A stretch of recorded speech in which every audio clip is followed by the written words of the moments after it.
All right, today I'm going to show you some creative ways to work with loops to make them your own. A lot of times we get loops in, we work with them and just flip them into a beat. Most of the time you just don't want to take the loop and add drums to it because that's no fun. You want to make it your own. So you take that loop in, flip it, do a couple things to it and then make it your own beat, make it sound unique to you. So here are just some creative ways to work with loops in Logic Pro. The first thing you want to do is obviously take a listen to the loop. You want to set your session over to the tempo that the loop is originally recorded at. So this one right here is 135. So I'm going to set that to 135, loop that up and just take a listen to it.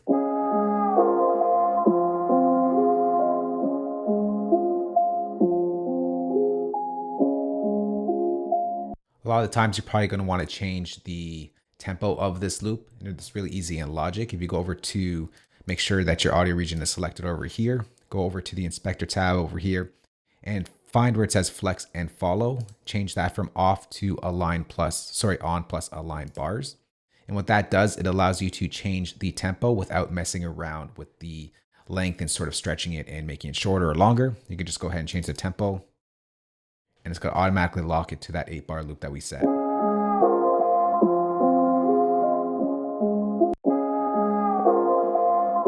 And if you drastically change the tempo, you see we kind of get those stutters. It doesn't sound good. So you're going to go ahead and over to flex mode over here and change it from slicing auto to flex time polyphonic. Now it's going to be a lot more smoother. All right, but you're probably not going to want to change it that drastically. So let's go back up to about like 150-ish, maybe 160.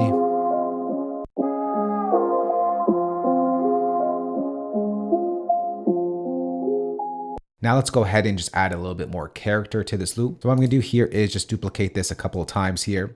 We're going to leave our original OG loop over there and just copy this down a couple of times. I'm just option clicking, dragging to copy that over quickly.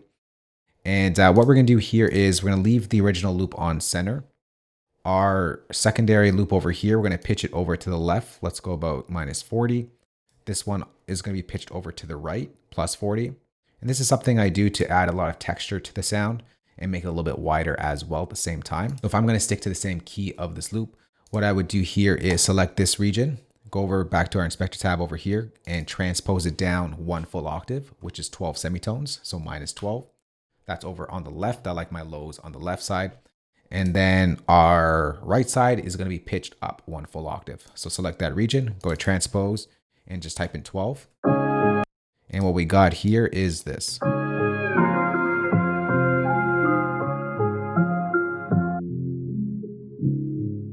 And you might want to just clean out some of the low end here just so it's not too muddy and boxy.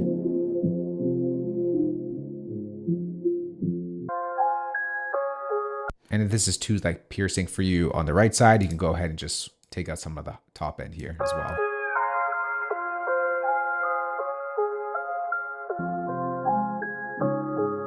Right, and then we bring in our original one over here, and that's going to come down the center. Now these we're going to pull down in volume a little bit, so it's not as prevalent as our original loop over here.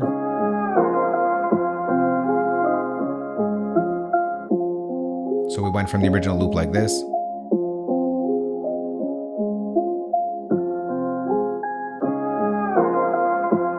So another easy way to get your loop to sound really crazy is just to simply reverse it.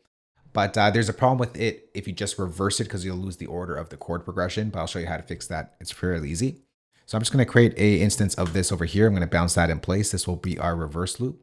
So if I just go ahead and reverse this by hitting, I have a short key set, but you can just go over to your inspector tab and hit reverse over here by selecting the region and hitting reverse. That sounds really cool, right? Except that initial vocal hit that was on the top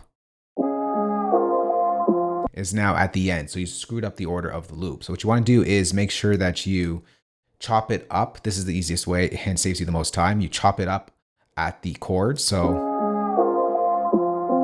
there's a chord hit on every bar. So if I go over here to my first bar over here, I'm going to hold down the option key and chop it up, use my scissor tool.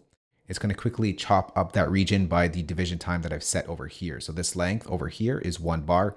So if I chop right there and by holding down the option key, it's going to quickly divide that up by the division time that I set, which is 1 bar. You can also do that by halves. So it takes some getting used to knowing where to chop it, but once you get the hang of it, it's fairly easy and fairly quick, right? So we're gonna chop it up on the bars, and then we're gonna go ahead and hit reverse.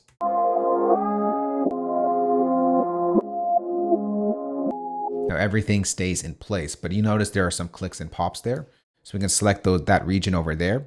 And what I like to do is just put in an amount of 5 on fade in and fade out. It's enough to not take out the audio, but clean up those pops.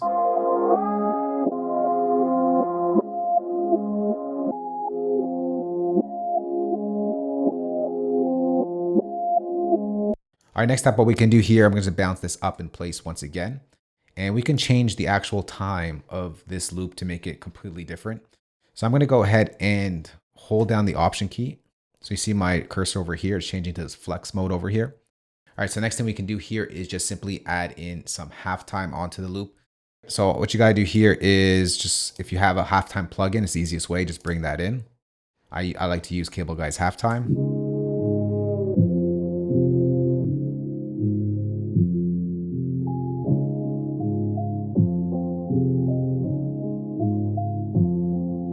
Right, it gives you sort of a different vibe.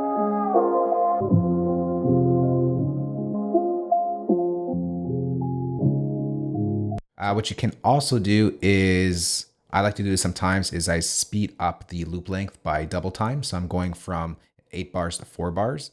So that's going to force it to play it back faster. And then apply the halftime and you get like this sort of faster halftime-ish time of sound.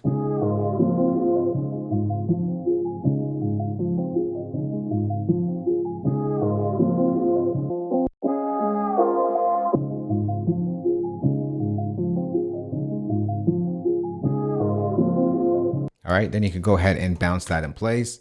And we could do the same thing. We can go ahead and reverse it. We'll just listen to where the chords are. All right, so it's on the 1 still. We can go ahead and chop that up, reverse that.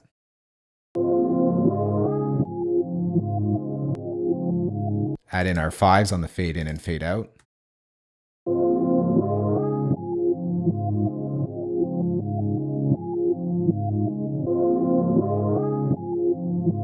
All right, you can already hear the drums, how it fit on top of that loop. All right, so next thing you can do is quickly transpose the loop itself to a different key.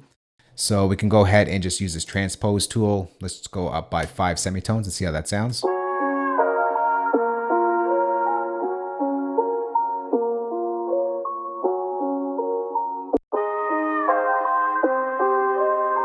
Right, it's pretty much the same vibe, but it's just giving you different tones because it's being played higher or lower. We can also go lower as well. So let's go -3 semitones.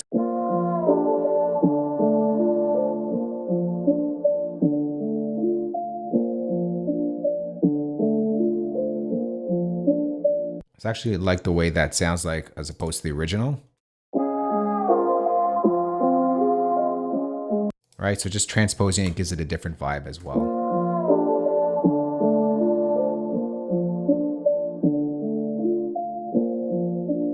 Now, another way to work with loops is a little bit more advanced. We can go ahead and just chop this up and sort of play it back at different sort of intervals, take pieces of the loop that we want and create a whole new melody with it. So we can take this loop over here, drag it into this gray area, and we could just go to quick sampler. Let's go optimized. What that's going to do is open up this right over here, quick sampler. It quickly chops it up. By default, it chops it up by transient. So if I bring up a keyboard here, let me make sure that's soloed.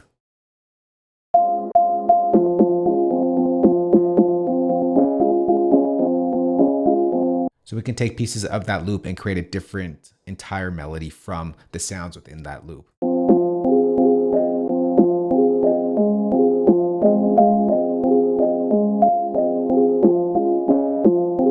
Now, if you hear those clicks and pops, we can go ahead and just quickly adjust the attack, bring it up until we don't hear that click anymore.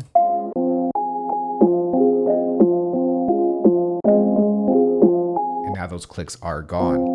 But a lot of times you don't really just want to chop it up by the transient because there's a lot of stuff happening there. We can go ahead and chop this up by a beat division. And you can do it by quarter notes. Maybe we can do it by 8s here.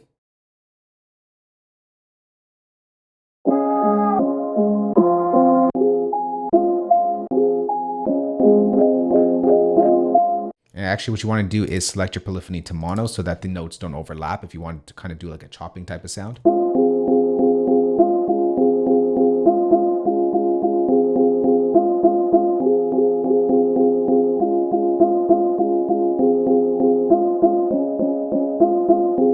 Right, and you can go ahead and play it like that. To make it easier as well, another quick tip here is instead of setting it to chromatic, you can either set these samples to play back only on the white or black keys. So I'm going to set it to the white keys over here. So you don't have to worry about going between the white and black keys. All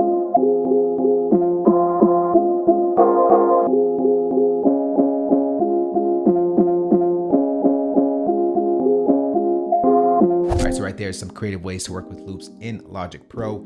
If you got some creative ways yourself that you apply to your loops and you want to share them, let us know down in the comments below. Thanks for watching. We'll catch you on the next one. Later. Peace.